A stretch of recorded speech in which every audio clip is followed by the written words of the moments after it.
So as we said, today is Bereavement 101, when grief gets messy. Colleen and I will be presenting today on the material, and there's a lot here. So if you feel like that it's a little bit overwhelming, we get it. This is why we're going to record it and provide you with the slides. It's interesting stuff to wrap your head around, but you are not going to retain everything that we're talking about today. Just a heads up. But it is a bit, it's important for us to just introduce you to some of these concepts. So the agenda for today is that we're going to go over our homework. We're going to give you a few more terms because we can't get enough of these definitions. And then we're going to talk about what makes grief messy or difficult for people. And we're going to talk about who we are as people and how that informs our experience, how our person died and how that can inform our grief experience, what's going on in our world, and what's going on in the larger social environment. And again, we've talked about primary, secondary losses, so we're not really going to touch on that as much today, but we're going to talk about it in a bit of a different context. So, right. So our goals and our outcomes for today, what we're hoping to get out of today is to identify some of the key reasons why grief can be a more difficult process to navigate for some people rather than others. To gain a comfortable knowledge of when someone may benefit from more professional support.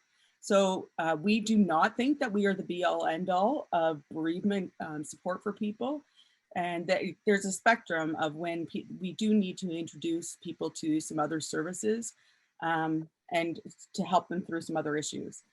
And then we're going to look at ways in which secondary losses may impact relationships and an individual's ability to move forward in the grief.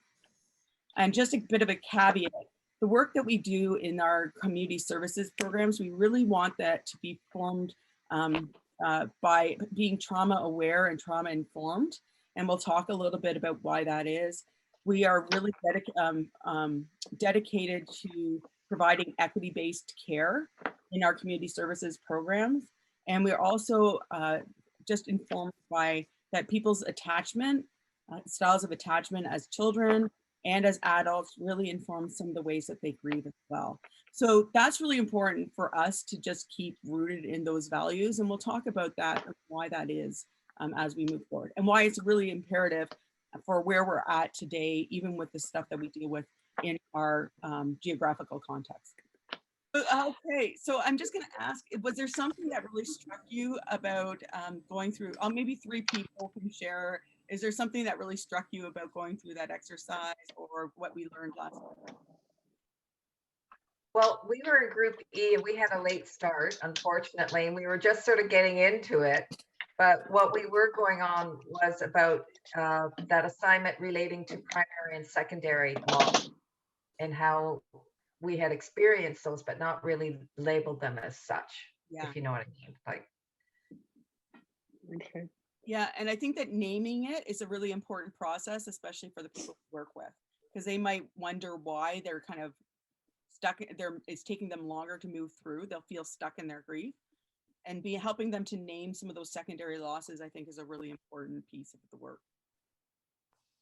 Good conversation, guys. Sorry, I cut it short. Anyone else? Our group just got started too, Amy, so we only listened to 2 people. But one thing I got out of listening to the others was that when you have support when you're little, a lot of people were talking about losing people at a young age. And so when you have support, that totally changes your grief process. Yeah, and it totally changes the way you frame it about what grief and loss looks like, or how to move through it. Awesome. And one more person, maybe? We talked about our first deaths, and most of us were younger, and it was talked about that you didn't talk about death at that time. It was just kind of, it happened, but you didn't talk about it. Whereas now it's very open subject, and it's okay. Even kids talk about death very easily now, whereas then it didn't happen. That's something that we're really still even working on from a context. I think that if you talk to Danielle and Colleen about the work that they do with kids and teens, that as Can much you as, talk a little louder? okay, I think that that's something we're still working on. And I think that we've made great Yeah. strides, but I think that if you talk to Colleen and Danielle about the work they do with the kids programs, there's still some challenges in that. Probably residually from the way that the experiences that adults had about talking about grief and loss, their level of discomfort around the subject impact. Mhm. All right, and Lynn, I just saw you raise your hand a little bit, and Yes, I really like the exercises. The mapping your losses exercise for me was really helpful to figure out, like, I didn't realize I had so many low points yeah. in my life. I don't think I was ever thinking about that, but what I got out of it was that I got back up all the time. So it hit me like, oh my goodness, I've been doing okay. Like, it just shows that, this too shall pass idea, that, with good help, with good support, that's we get through it. And that's something that we really lean into sometimes in doing work with people, is to help them to remember a time when they were at a low, and when they what were the strategies they used to move through that in the past that they can lean on in this situation. And Mama D, you were unmuting yourself. Well, I was just thinking when you were talking about children's support and Danielle and Colleen, and we talked in our group about suicide and how back, years and years ago that people didn't talk about it at all. It was hush hush, nobody knew, that you would cover it up by saying it was another type of death. And I can assure you that there are still a lot of people that find it difficult to talk about that with their children. We know that as a fact, and that it's the parental feeling that they want to protect their children, and it is what it is, right? I think everybody deals with that the best way they can. I think with suicide, most people want to blame themselves for not picking up on points that maybe they missed. I know I went through that when I was in grade 11. A neighborhood boy that I grew up with shot himself in the head. And I knew him really so well, and we often walked to school together. And I kept asking myself at that time, and there was no grief counseling available in those days. And I kept blaming myself, thinking, did I not see something that I should have picked up on and didn't? And I still go through that. And I mean, he was nervous about a presentation one time and things like that, but I couldn't pick up anything, and I always felt I should have known something. And so it's still with me today. I think I put that in one of my questions, and it still haunts me to this day that I didn't want. I believed it was an accident. I told myself it was an accident. It was with his father's service revolver that he shot himself in the head, and I grew up with him, even like when before school, preschool, we played together. He just lived down the street from me. And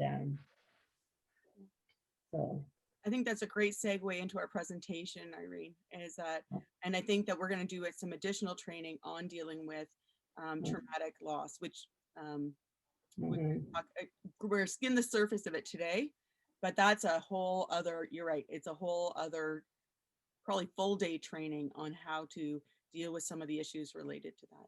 So thanks for sharing your experience. thank you. Okay. And so now,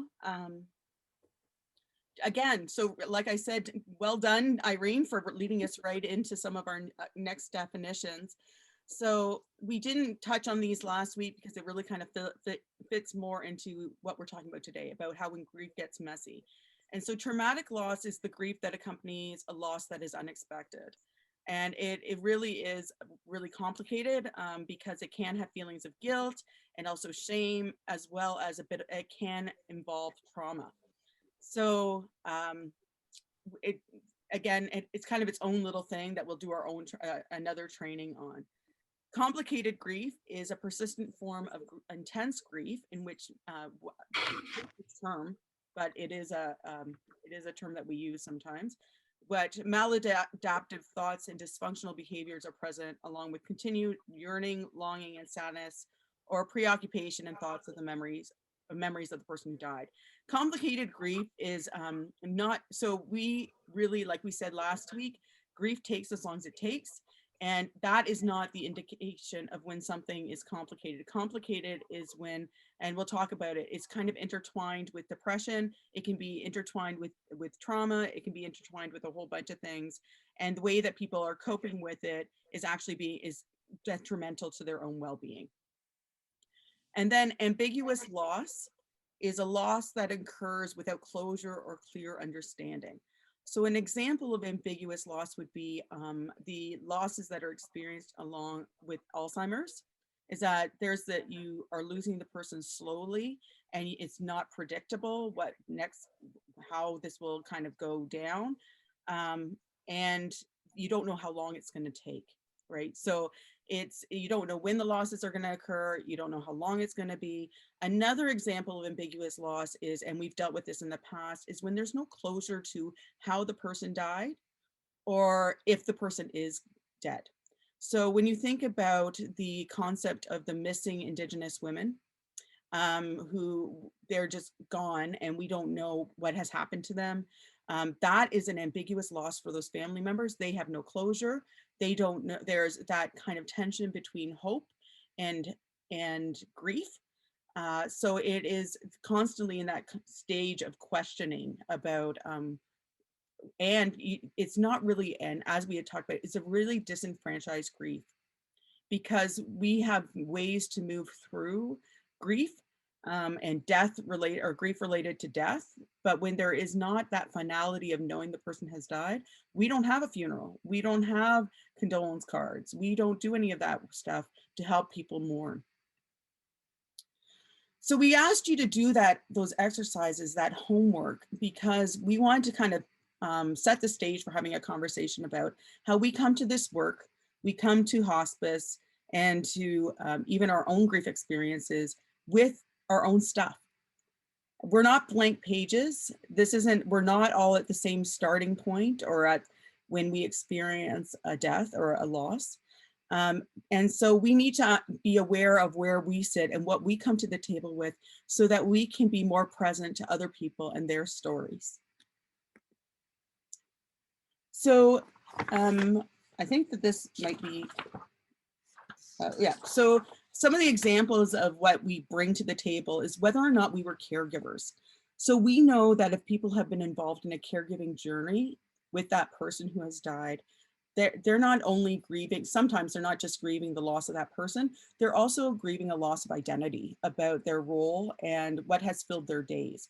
So many times when you're caregiving, your days, your schedule, your reason for getting out of bed is caring for that person. So you haven't just lost your person that you loved, you've lost also that what has given your meaning to your days. And caregiver burnout is a very real thing. So oftentimes during the caregiving process, people have become isolated from their friends and support network. So it's almost rebuilding their world in some ways after that journey. Again, a history of mental health. So whether they've experienced depression or anxiety in the past, whether they've had suicidal ideation in the past, all those things factor into how they move through the grief experience. Whether or not they have a history of addiction or substance use or trauma, whether they have been abused in the past, and specifically if they've been abused in that abusive relationship with the person that they have lost. And then also what their experiences have been with previous losses or unresolved grief. So we have had people come and present to us that they've lost someone, but really the underlying issue is that they have unresolved grief about another loss that they might have had in childhood or several years ago, that this loss is triggering some of those issues to come and causing them to come to the surface. And this is one of the most confusing slides we're going to throw at you, but I think that it's an important thing for us to be aware of, is that when you have experienced childhood trauma, you are more likely to have developed depression. You're more likely to develop anxiety disorders, and it has long-term impacts. So we all, many of us grew up with this whole thing as, well, it happened, it's in the past, get over it. That has nothing to do with it now. And we know as social workers and people who do the helping field, that's a complete lie. That the lessons we learned as kids and the experiences we had as kids absolutely impact how we move through life as adults. So some of the common causes for childhood trauma are what we called adverse childhood events, and that's down here. So they include child abuse, grief, which is why we are so passionate about our child and teen programs, experiencing war or terrorism, having a medical trauma, experiencing mental illness, or having a caregiver who has a mental illness, separation from loved ones, bullying, substance misuse, and witnessing violence. So we're going to actually have more specialized training for you about when we do that whole concept and talk about traumatic loss and talk about trauma, because it affects our brains. So we already asked you to watch that video on how grief affects the brain, but it also, trauma affects how our brains is developed and how it starts wiring and firing. So we're going to help you to unpack some of that and learn a little bit. I have a really short video to kind of lay the framework for what we're talking about. So the long-term impacts of trauma is that it affects your perception of reality. It wires your brain to expect danger. So for some of us who experienced a safe childhood home, our ability to do what we call is emotionally regulate, so calm ourselves down, might be higher or more developed than other people. And because it also, if we expect danger, we're always in this kind of sense of helplessness, or we're in a sense of stress, because we know that trauma and grief, loss, stress kind of lodges itself in our bodies. It's not just an emotional reaction, it also is a physiological one. I know it's clear as mud, but we're going to develop this thinking for you as we move along. So here's a short video that kind of explains what I'm trying to get across. So just a moment, I have to change just a few settings. And now we'll go on to. The more you understand how your brain works and how thoughts and emotions interact, the more control you can have over your thoughts and emotions. It's your brain. It's time for you to start controlling your own thoughts and emotions. So let's talk about how thoughts and feelings interact. We're going to break it down using a visual, the hand model. We're going to use our hand for this. Your thumb, folding it in, is the middle of your brain, your amygdala. Your fingertips, folding it around, is your prefrontal cortex, the front of your brain. We'll come back to this in a second. Our amygdala is really important in serious situations. For example, if you see a fire, it alerts you into action. It cuts off access to your prefrontal cortex, where you think and reason, which is great. You don't need to calculate just how long it will take for the house to burn down. You just need to move. Back to your hand. Your amygdala in the center, with the fingers curled around, flips the prefrontal cortex lid. Flip the lid. Try it with me. Put your thumb in the middle, fold your fingertips, and force your fingertips over with your thumb, the amygdala. This could save your life in the fire situation. So we need our amygdala, but here's the problem. Your amygdala makes mountains out of molehills. So when there isn't a fire, and just say a pop quiz, your amygdala may react the same and flip your lid when there's no need to. When your lid is flipped, that's when your thoughts and emotions become muddled. When this happens, it means your thoughts are driven by your amygdala, and they are often distorted. This can fuel your worry or anxiety. So your lid is still flipped, and you need your prefrontal cortex to perform well on that pop quiz. So you have to find a way to get the prefrontal cortex to come down so you can think and reason. Bringing your lid down is tough for all of us. We'll dive further into that next. So for me and in working with people, it's helpful for them to know, sorry, move on to the next screen. It's helpful to have that kind of image of the amygdala is our emotional center. And it is actually the first line of defense. So when we were, there's a whole theory that goes along with this, but it's really neurobiology, and it makes sense when you think about trauma, is that our first line of defense is that's when we start talking about fight, flight, freeze, or fawn, because that's what we do from our amygdala. The prefrontal cortex is our reasoning center that tells us that we're okay, that we're safe. But if we have had over and over those experiences as kids where we haven't been in safe situations, our ability to manage what we call emotional regulation has been stifled. So again, a lot of the work that we do is about helping people to regulate their emotions. That's why meditation is really important. That's why yoga is really important. And some of these, giving people some coping strategies to help them to come back into their bodies, to know that in the present moment, they are actually physically safe, so that emotionally they can do the work that they need to do. All right, Colleen, it's up to you. You're on. Okay, so I'm going to talk a little bit about grief versus depression, because the thing about grief and depression is they can look a lot alike. They can look pretty similar, and there are some similar characteristics between the two.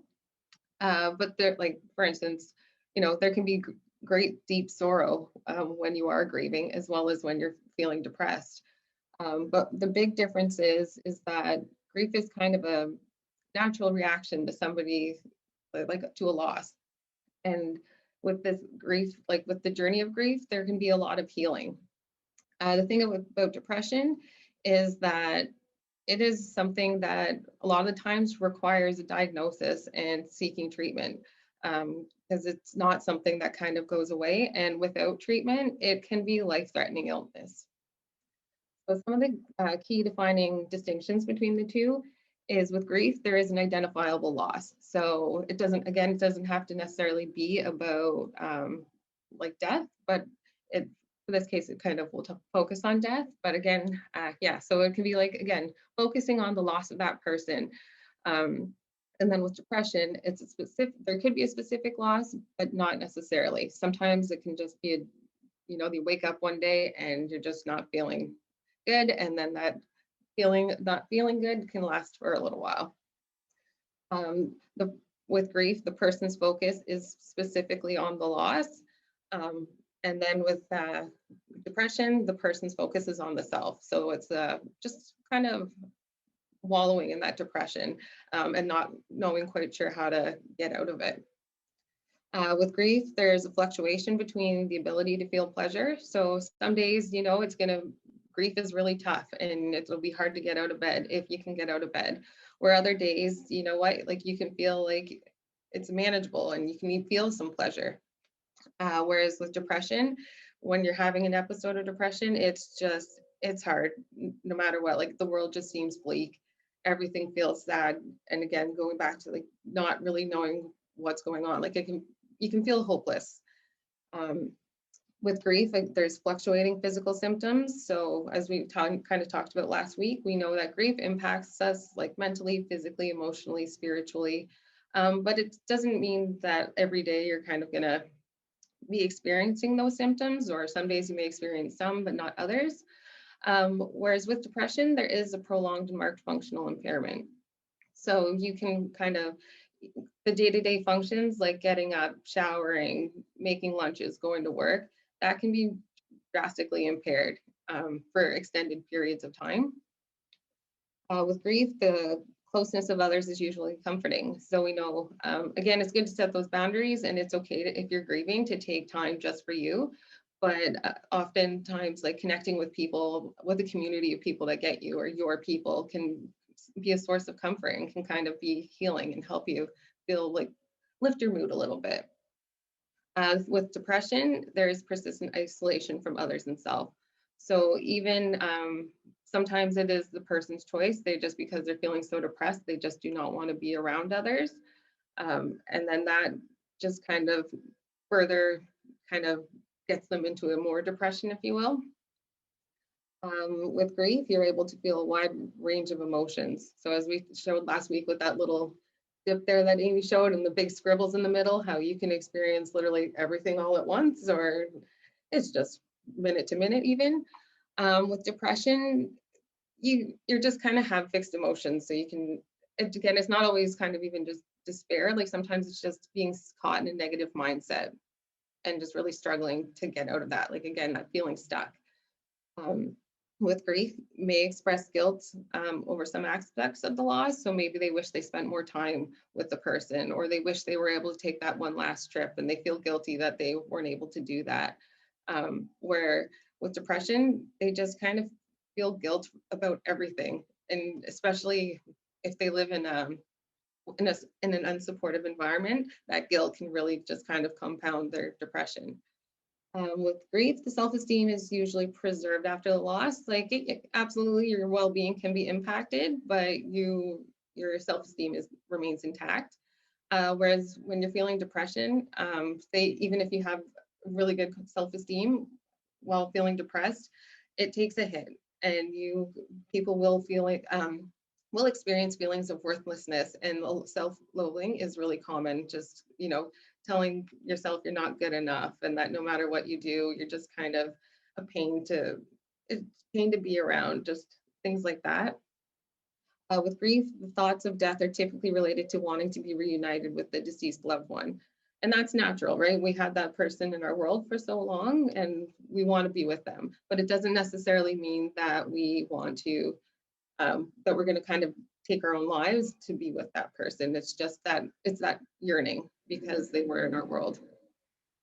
With depression, thoughts of death are related to feelings of worthlessness, and like they don't deserve to be here, and that their being here is a hindrance to other people's lives, and they kind of aren't able to cope with the pain, and that is where it kind of gets really tricky, and where you really want to kind of intervene with the depression, because that can lead to suicidal ideation and suicidal thoughts and tendencies. And what we find is depression is often linked to shame, whereas and shame is not necessarily a defining feature of grief. Yeah, it's very much a toxic shame. Yeah, exactly. Yeah. And so the other thing that we want to recognize is and kind of explore is what was our relationship to the person. So from an attachment perspective, we know that some people have really healthy attachments to people, and some people have what we call insecure attachments. So this is when they might be a little bit more dependent on someone.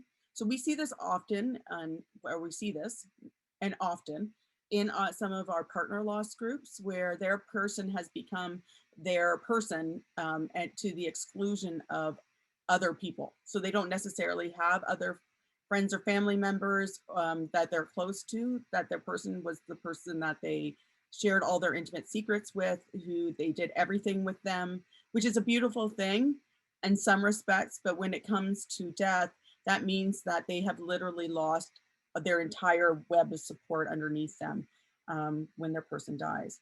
And then the other thing can be true is that if they have a discordant relationship, which means that they've had this kind of, and we all know people who've had this, where it seems like a really unhealthy relationship, but they just keep getting drawn back together. They're like magnets for each other's kind of stuff, or sometimes it seems very dramatic, but that they have this love-hate relationship.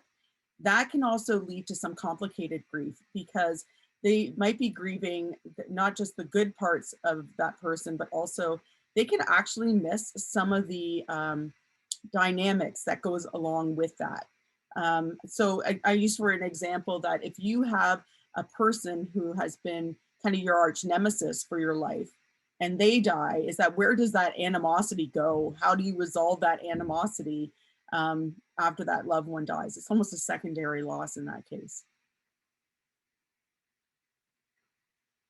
And another concept we really want to introduce you to is that, and one of the myths that we want to debunk for you, is that we all have in our minds, because of the way some assumptions we make or whatever, that there is a hierarchy of grief.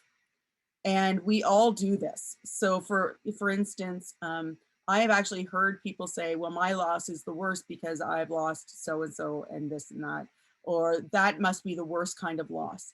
And really, that's a very dangerous statement. Every loss to that person is the most significant.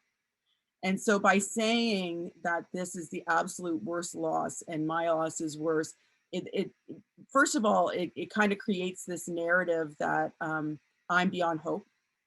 It also creates a narrative of my pain is more significant than somebody else's. And it creates a sense of isolation from people. So it really depends on, as we were talking about, all these factors. So I'm going to use for an example, and you guys can, challenge me on it. But I had a client come to me one time, and they said, my loss is the worst because I've lost a child, and my children should be here for me in that grief, and they should be supporting me in that grief. And I think that that was one of the hardest things to talk to them about, was the fact that absolutely their grief was horrible, and there was no denying that's unimaginable to lose a child. But when she was talking about her siblings or her children, her children had also lost a sibling, which is also an extremely difficult loss, because you've lost a piece of your future and a piece of your past. That you've lost a piece of your childhood when you lost your sibling. But they also lost their parent. So their mother is now been changed forever, and so the roles have been flipped now, from their mother being able to be a present and as a parent to them, and now them having to be be almost parenting their parent. And so I think that that's when we start splicing apart why it's really difficult to say one loss is worse than the other, because those secondary losses that come from any loss might have a ripple effect that is larger than we're aware of. So again, how do they guide? Colleen? Okay, when we're supporting people for bereavement, there are a lot of things to kind of consider, as there are a lot of factors at play that really kind of influence how an individual will grieve and what that process will look like for them. So one of the factors is, was the death expected? So like, what was the illness experience like? Was it really traumatic? Were people informed about what was going on, or did they feel that the pain was managed well, things like that? And did they have to make any difficult choices or decisions? That's a big one for people, because especially when it comes to their loved one, the waters can get murky about what decision is truly reflecting what their loved one's needs are and what their needs are. And without kind of going to do an advanced care planning plug here, but without advanced care planning, those decisions, those are the gut-wrenching decisions that, without the basic kind of background knowledge, it can be traumatic to kind of choose to pull a plug on somebody. So that kind of thing. So those are kind of, some factors that will influence the grief. Also with was it expected? If it wasn't expected, people don't often, when it wasn't expected, they don't have time to kind of adequately prepare themselves for what's kind of coming up their way, the fact that their person's going to die. So when it does, when they're kind of denied, or when they're not expecting it, and they're not able to kind of process it and fully engage in the person's experience with them, they might be denied the opportunities to kind of have those final goodbyes, or kind of do those final like a bucket list type things like that, legacy work, so things like that, and that can really impact how a person grieves. Another thing is, was it traumatic? So was it intentional traumatic death, such as homicide or suicide? And there's often a lot of stigma associated with those so that kind of adds another element of trauma to the person's grief, is the fact that they almost have to, how do I put it? Cushion their story to avoid judgment with their grief. Accidental deaths, so motor vehicle accidents, plane crashes, that it's a horrific way to die. It's not the nice way that people die at hospice, where they're given the best support. It was just them kind of living their lives, and then this tragic event just robbed their life of them, and then robbed them from their family and their people. Sudden deaths such as heart attacks, medical failures. Again, that can be traumatic, especially if, to go back to that advanced care planning, if you had to make decisions surrounding those sudden like heart attack type things, or even when, you know, you feel like you know somebody who is incredibly healthy and then all of a sudden you hear that they just dropped dead of a heart attack. Things like that are traumatic, and it also can make you think of like your own health and how fragile life is. And another one is overdoses. And this is a big one because there is a lot of stigma and shame associated with this. So often like blame is kind of spread around. Or just like, oh, that person must come from a horrible family and that's why they did drugs and blah, blah, blah. But that's not the case. And those messages do get internalized by people, and that deeply impacts their grief and kind of increases the guilt that they feel when that they may be having with grief already. Was it too soon? So even, yeah, because that kind of, was it too soon? Sorry, pardon me. Stumble on my words, I apologize. But that is a big one, because even if you know that your person is going to die, if say you're kind of expecting you have so much time with this person and then they die relatively quick, it can very much impact your grief, because again, like you're kind of denied that opportunity to kind of process this upcoming reality and the opportunity to kind of fully engage in the, you know, process of saying goodbye to people. And then did they get to see the body of their person? It's unique for everybody. Not everybody wants to see their person's body, but for some, it can be that give them a sense of closure, and that like ultimate kind of goodbye, to be able to just kind of like sit in the room with that person and maybe even engage in like washing the body or something like that, and just kind of giving out those last messages to that person before they go to wherever it is they're going after life. So that is, yeah, so those are just factors to kind of keep in mind when you're supporting somebody. Next up, I'm going to talk about grief versus trauma. Again, there can be some kind of correlation between the two, but there are distinct differences. Grief, again, is that it's a natural reaction to a loss of something or someone. Whereas with trauma, trauma is it's an event, and this event it causes like mental, emotional, physical, spiritual harm. And the effects of it can linger for quite a long time. So with grief, there's just a generalized sadness, because life is forever altered, and there's not just one loss. As we know from last time, there's a primary losses and secondary losses. So there's just a sadness that that stuff is gone or it's altered. So yeah, that's kind of what happens with grief. Whereas with trauma, the general reaction is terror. Terror that, you know, if you go out or if you behave a certain way or do a certain thing, that this event can kind of take place again.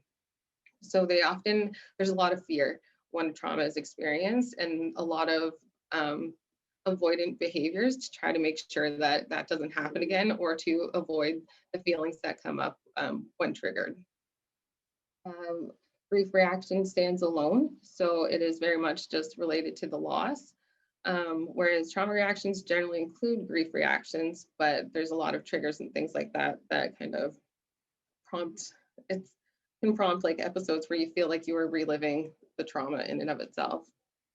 With grief, it is known to the public and professionals, whereas trauma is it's been around forever, but it's still not largely known to the public, like how to support people who are traumatized, or even in like the professional world, like how it impacts people through that moment and then throughout throughout the rest of their lives. With grief, does not disfigure the identity of the person. So there again, it's like their self-esteem and things like that remain relatively intact, and they kind of know who they are, or like what they're working towards being, so to speak. Whereas with trauma, it attacks and distorts identity. So again, like trauma is not necessarily, death can be a source of trauma, but trauma can be related to sexual assaults and things like that, or even like vehicle accidents. It can attack your identity, like in the sense that people wonder, again, like what was wrong with me that happened? What did I do that caused that? So, and then again, it's just that instills this guilt and shame as if this was something that you could have prevented. And it really just kind of takes a toll on people and their identity. With grief, guilt says, I wish I would have. Whereas, so, you know, like I wish I could have had that one last dinner out with my person or that one last trip. Whereas with trauma, the guilt is very much, it's my fault. I caused this trauma. It's my fault. I'm still feeling like this.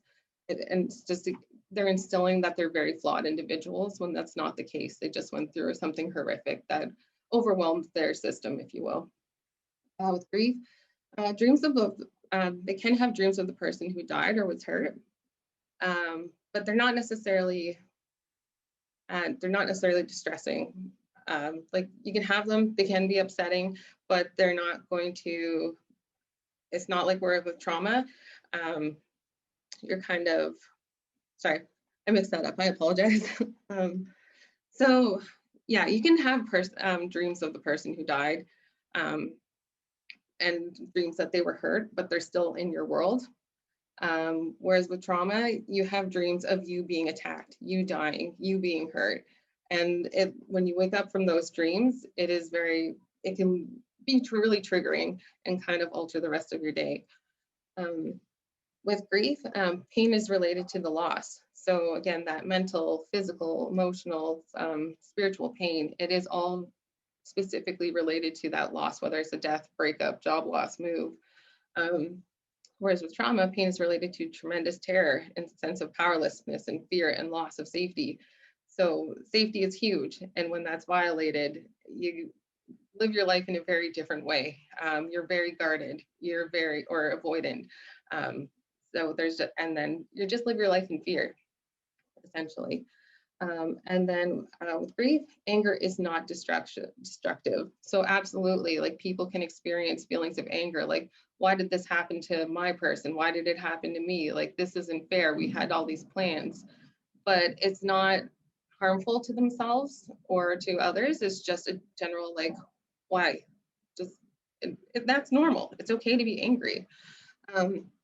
Anger with trauma, it's different. It's very assaultive to themselves, to others. It can be very destructive. So when they are experiencing this anger, they can lash out, and it can often lead to kind of self-harm or kind of getting into altercations with others, things like that. And that anger can even stem from like a non-violent trauma. So even being, again, like a motor vehicle accident, as much as those are terrifying, just the reaction and the fear that comes from it can just kind of cause this anger that causes you to lash out. And again, just to kind of sum it up, with grief, the focus is very much on the relationship, while with trauma, you're stuck on the event. So it will just, you ruminate on it and it alters how you react, kind of thing.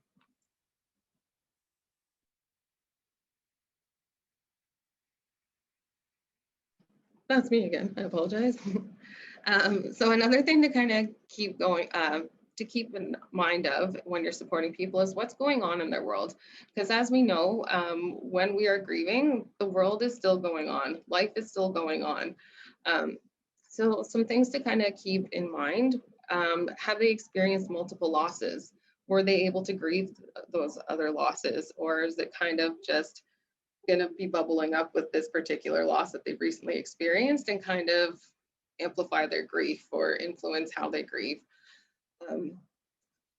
If they have competing demands. So we know, like the sandwich generation, where they are parenting their own children, but also providing care to other loved ones.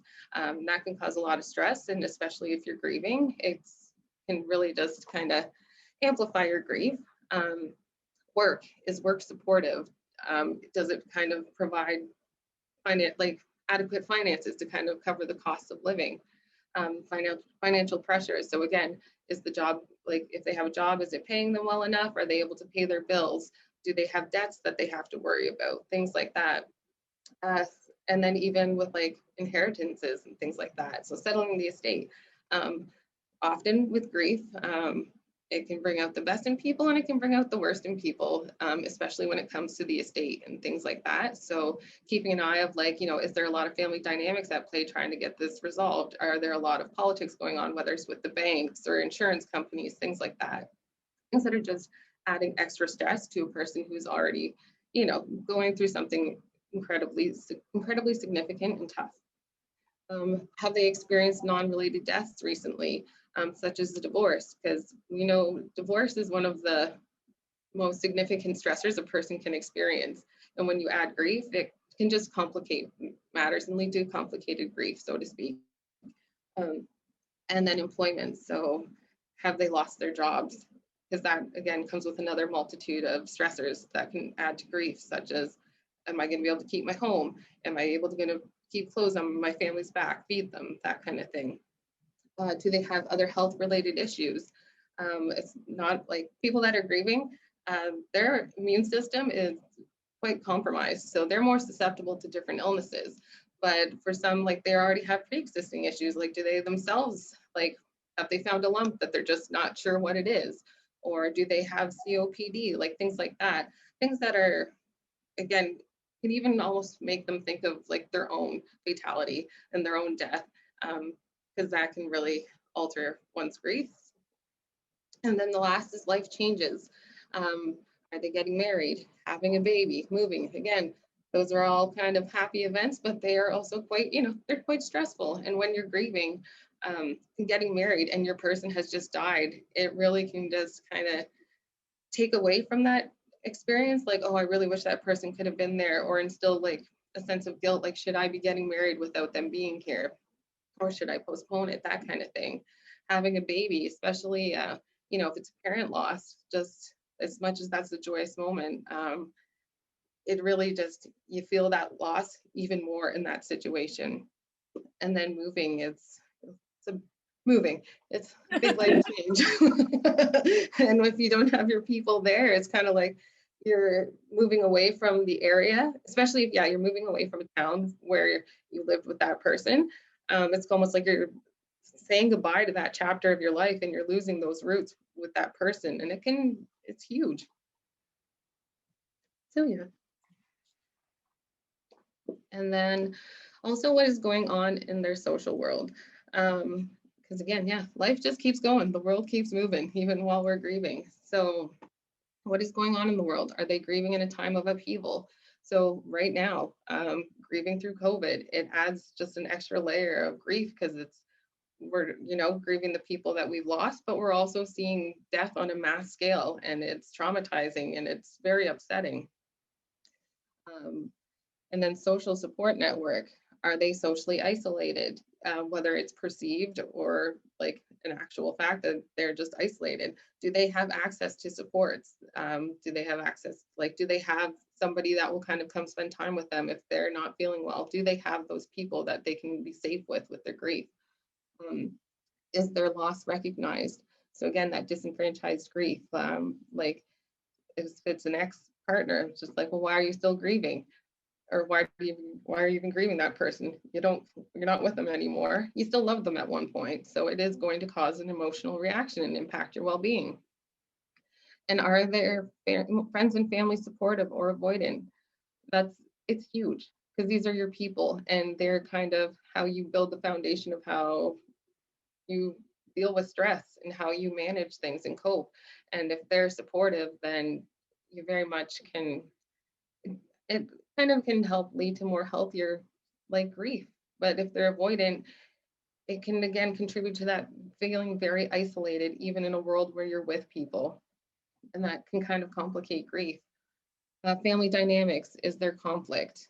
And for a lot of families, there is conflict, and it is very distressing and can kind of break down relationships. So they're also kind of grieving those losses, even if they're kind of hating the person right now. That relationship is impacted and it's not there, so you're grieving that loss. Is it a blended family? So are there other kids at play, or other siblings, I should say, or is there a step parent in the picture that you're just kind of not fond of? And then with the person, was there a history of discord or abuse? So for this, you can if there was discord and there was abuse, you can have a lot of conflicting feelings. So you can be sad that the person has died, but maybe also relieved if they were abusing you that the harm has stopped. And then now you can kind of focus on healing, or yeah, just healing and kind of processing the pain that was inflicted onto you. Do they belong to a faith community or community group? So yeah, like churches, or even like, some sort of choir or some sort of like walking group. So things like that, things that can kind of just get you out of the house and engaging with people. And is the group supportive? Because again, just like with family and friends, having support in the environments that you interact with regularly makes a huge difference, because it influences how they grieve, in the sense that they know it's okay to talk about it and it is a natural reaction. Whereas if it's not supported, people are more inclined to isolate themselves with their grief. And when you isolate yourself with your grief, and distorted thoughts kind of start coming your way, like, you shouldn't be feeling this at 3 months, like, I think you're going crazy. And then if nobody's kind of sitting there reassuring you that, like, hey, this is normal, it's a natural reaction to somebody that dies, those messages that, like, oh, I'm going crazy and I'm not grieving well. And it just leads to, like, again, those maladaptive coping skills and complicating your grief that much more. And so again, I just going over that, as much as our experiences might be informed by where we stand in our social context, there are also other factors at play, which include the social determinants of health. And a lot of that has less to do with our access to healthcare and our biology and genetics, and a lot to do with where we stand in society. So if I don't have adequate housing, so let's say I am a person, my partner and I are able to make ends meet because we have two incomes. I've used this example before, but our housing is really dependent on us having two incomes, and that person dies, then all of a sudden my housing becomes precarious. Again, that piece, so these are all secondary losses that can come along with it. My experience as a woman grieving might be different from that of a man. This is very old school of me to say, but I am very aware of when, my friends will have their husbands go away for a week of work or whatever, and no one bats an eyelash, no one asks them if they need any help, anything like that. They go away for a week, and the husbands are left to look after the kids, and there's meals on the doorsteps and people offering to take the kids so that they can do other things. So gender does play a role, and we see that too with single parents, so people who have lost partners. So income plays a factor, that if I'm a single parent and I'm able to afford childcare, that experience of single parenting is different than if I'm trying to balance 3 jobs and having to leave my teenage kid on their own or whatever. So all of these things about social determinants of health also impact our experience of grief, because they can lead to other secondary losses. And it really makes, what's the impact of that loss on my lifestyle, on my well-being, because our life and the stress involved with our lifestyles is ultimately what makes us sick.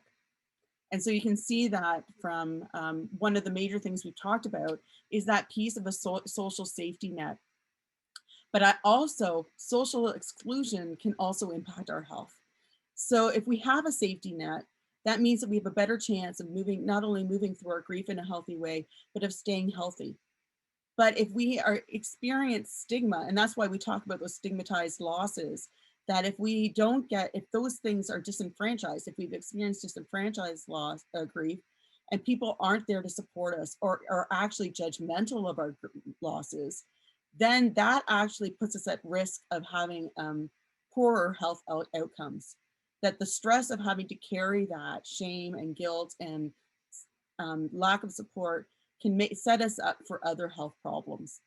And that's why, as Colleen said, this isn't really even well understood. We just know that the data supports that who we have in our corner matters, and how they support us matters. Colleen?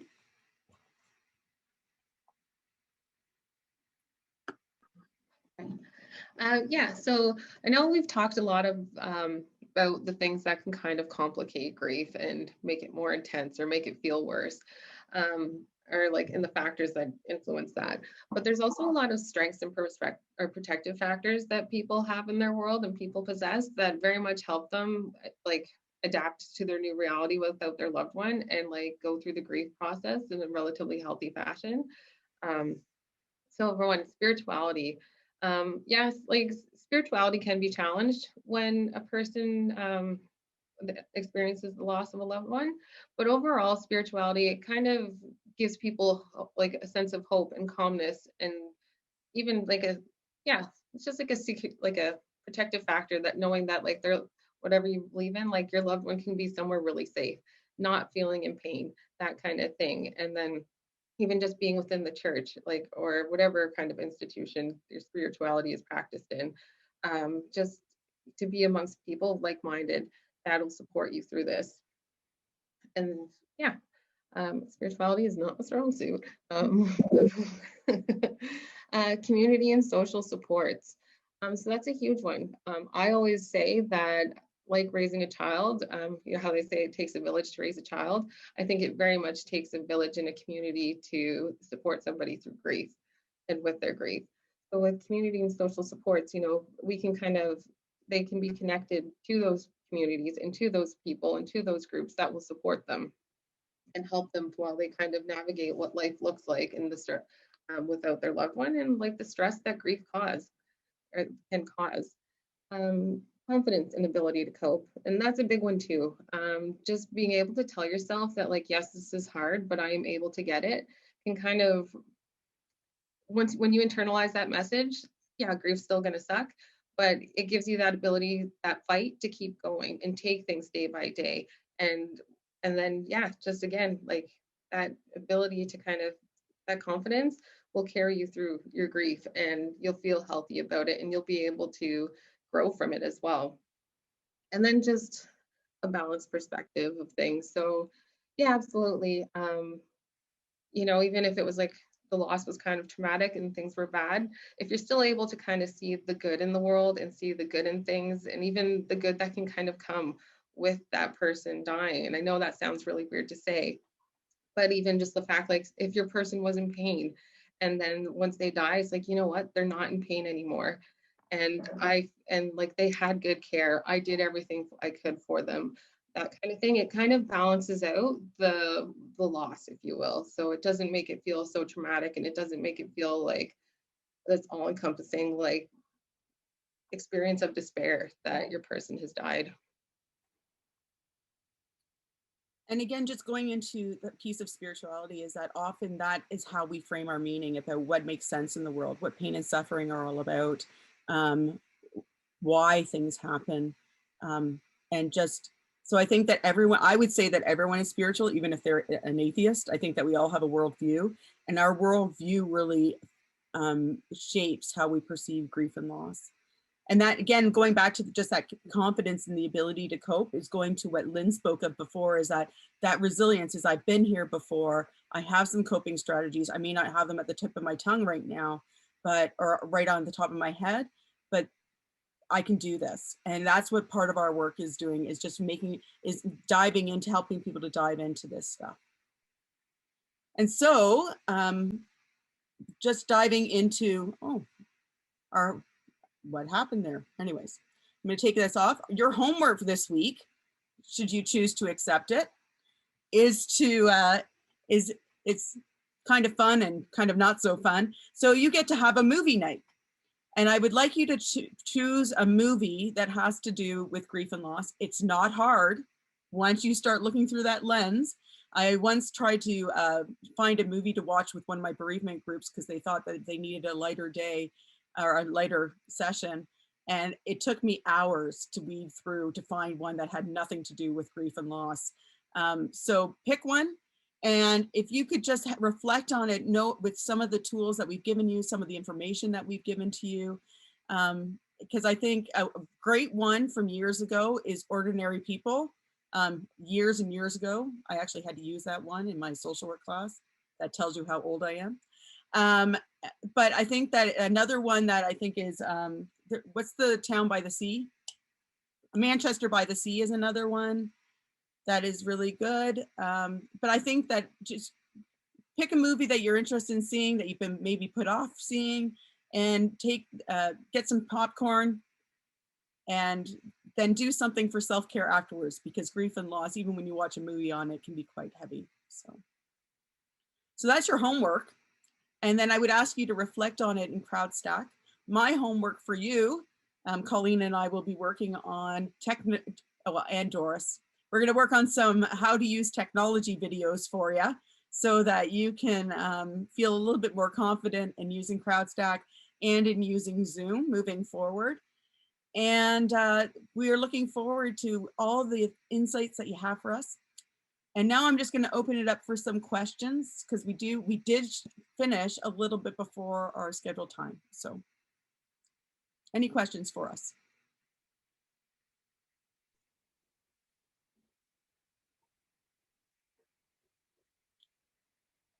Anyone? Nothing. I have never heard this group so quiet. Anyway. Oh. All right. All right, my friends. Well, we're going to leave you to go pick your movies. For those of you who haven't done your homework, I encourage you to do that. And then, like, for those of you who have done it and are just chomping at the bit for getting it onto CrowdStack, I'm going to try and tweak it and figure out what's going on there so that we can be interactive again. So thank you for spending the morning with us. Oh, Irene, yeah. Just a technical question. How do we get in to do our homework? Do we use the same email entrance that you gave us in the beginning, or how do we get into it? I'll give you the link for CrowdStack, because I know that if you Google it, you can't find it. So what I would ask is that you keep it in a safe place, and that you can copy and paste it into your address bar. That's one of the things I'll walk through with you on a tutorial. So good. Okay. Okay. The weekend. I feel like I'm doing my master's again. Anyways. Thank you. Perfect. And this has been great. Thanks. Another great morning. Yeah. Thanks, Marianne.